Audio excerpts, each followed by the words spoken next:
আয় আমার মারফেলের ভাই, ইন্নাল কাওমা ফাতাবুনি, এই কওম আমার কথা মানে নাই, ওয়াকাদু ইয়াকতুলুনানি, আমি ওদেরকে যখন নিষেধ করছিলাম তখন ওরা আমাকে হত্যা করতে চাইছে। ফালা তুসবিত বিয়াল আহদা ফালা তাজালনি মাল কাওমি যালিমিন, আমরা জালেমের দলবদ্ধ হয়েছি, তুমি মানাত্ম আবার উঠে তরসারি করে নামাইলো না, আগে বুঝো তো ইস্তাহাস করো, দেখো আমি দোষী না ওরা দোষী।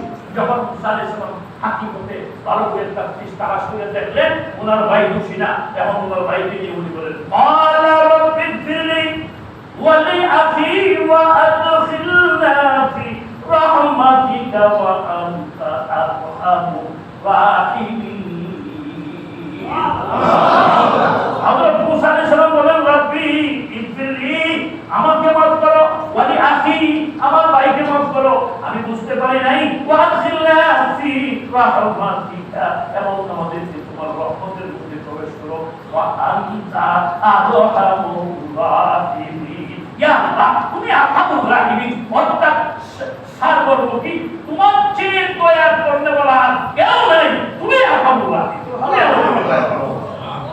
ইন্নাল্লাযীনা ইত্তাখাযুল ইজলা সায়ানালুহুম গাদাবুম মির রাব্বিহিম ওয়া দিল্লাতুন ফিল হায়াতিদ দুনিয়া ওয়া কাযালিকা নাজজিল মুহতামিন।